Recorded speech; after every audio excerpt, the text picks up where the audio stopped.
Shalom, perkenalkan nama saya Jevinsia Wirana Lumape, mahasiswa semester 6 di Sekolah Tinggi Teologi Bethesda Bekasi, dan di saat ini saya akan membawakan sebuah khotbah dengan tema setia yang sesungguhnya dari kitab Yehezkiel 14 ayat 1 sampai dengan ayat yang ke-11. Yehezkiel 14 ayat 1 sampai dengan ayatnya ke-11 dengan bertemakan hukuman terhadap penyembah berhala-berhala. Dan dalam pembacaan Alkitab di saat ini saya bagi dalam dua ayat kunci. Ayat yang pertama yaitu ayat 6 dan ayatnya yang kedua yaitu ayat 11. Demikian bunyinya ayat 6. Oleh karena itu katakanlah kepada kaum Israel, beginilah firman Tuhan Allah.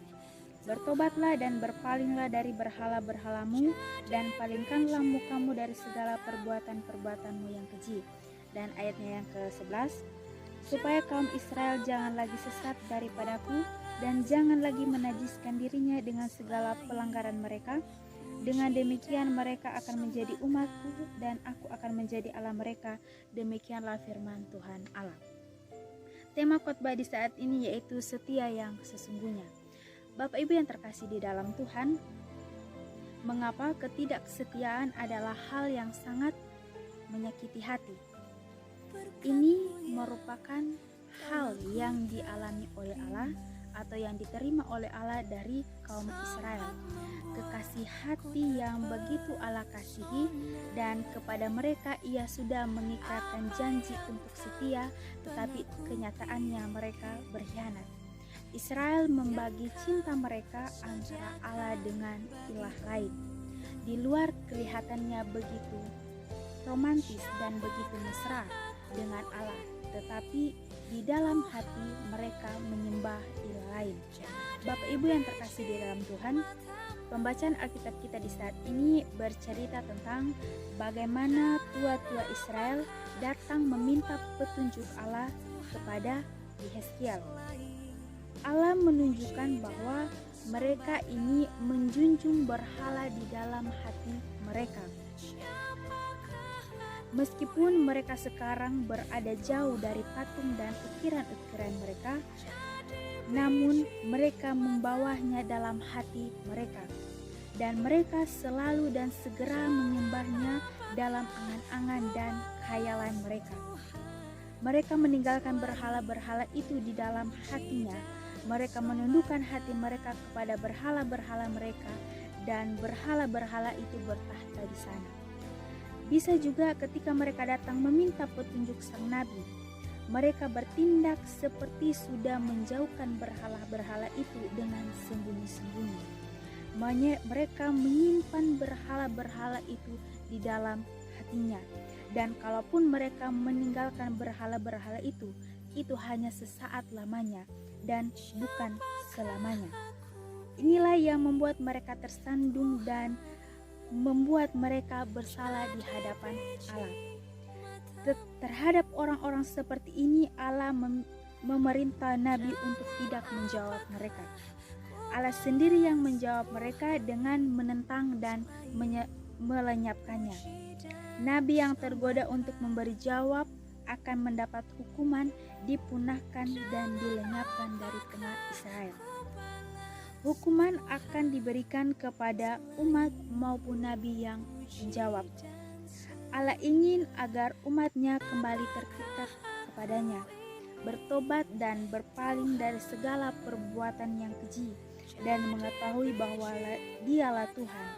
Dia ingin agar Israel tidak tersesat lagi, tidak menajiskan diri, kembali menjadi umatnya, dan dia menjadi Allah mereka. Intinya yaitu Allah ingin agar umatnya kembali terpikat kepadanya, bertobat dan berpaling dari segala perbuatan yang keji, dan mengetahui bahwa Dialah Tuhan.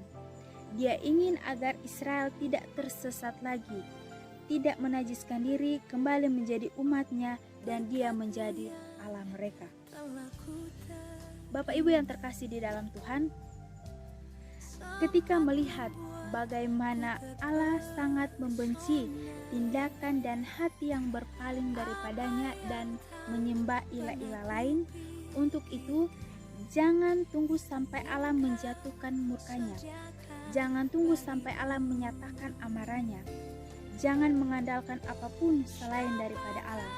Ketika kita sudah terjerumus ke dalam hal-hal yang buruk, lekaslah berbalik kepadanya. Karena Allah tidak pernah berubah dalam kasih dan setianya. Ia tetap mengharapkan umatnya untuk bertobat dan berbalik kepadanya. Bapak Ibu yang terkasih di dalam Tuhan, di akhir khotbah di saat ini menjadi pertanyaan bagi kita semua. Apakah kita mengasihi Tuhan dengan segenap hati kita? Atau diam-diam kita menyembah ilah-ilah lain? Sekali lagi, apakah kita mengasihi Tuhan dengan sepenuh hati, atau kita diam-diam menyembah ilah-ilah lain? Contohnya, pada minggu pagi kita ke gereja, tetapi pada malamnya kita ke hutan, kita ke pantai, kita menyembah pohon ataupun kita menyembah batu.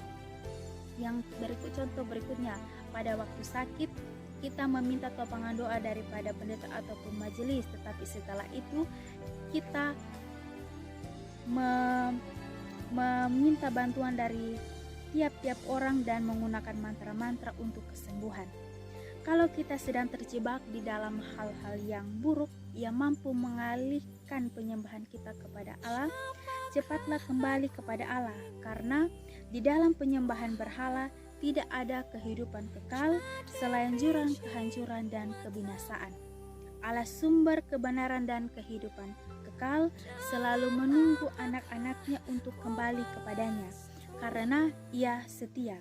Untuk itu, sebagai umat yang telah menerima bukti kesetiaan Allah dengan diberikannya pengampunan melalui kematian Kristus di kayu salib, maka setialah juga kepadanya, yang tidak hanya diwujudkan lewat tindakan, tetapi juga yang senantiasa melalui hati yang terfokus kepada Allah. Sekali lagi, Allah sumber kebenaran dan kehidupan kekal selalu setia menunggu anak-anaknya untuk kembali kepadanya, karena Ia setia. Untuk itu, sebagai umat yang telah menerima bukti kesetiaan Allah dengan diberikannya pengampunan melalui kematian Kristus di kayu salib, maka setialah juga kepadanya, yang tidak hanya diwujudkan lewat tindakan, tetapi juga dengan hati yang senantiasa terfokus kepada Allah. Intinya, poin-poin dari perenungan di saat ini yaitu, yang pertama, jangan mengandalkan apapun selain daripada Allah. Penyembahan berhala hanya membawa kita pada jurang kebinasaan. Selanjutnya, setialah dalam tindakan dan hati kepada Allah. Dan yang terakhir, karena Dialah Tuhan dan kebenaran, dan tidak ada kehidupan kekal di luar daripada Dia. Sekali lagi, yang pertama, jangan mengandalkan apapun selain daripada Allah. Kedua, penyembahan berhala hanya membawa kita kepada jurang kebinasaan. Yang ketiga, setialah dalam tindakan dan hati kepada Allah. Dan yang keempat, karena Dialah Tuhan dan kebenaran, tidak ada kehidupan kekal di luar daripada Dia. Amin untuk kebenaran firman Tuhan. Biar kiranya apa yang sudah disampaikan tadi mampu untuk menjadi pedoman bagi kita untuk senantiasa melangkah dan hidup sesuai dengan apa yang Tuhan kehendaki. Shalom.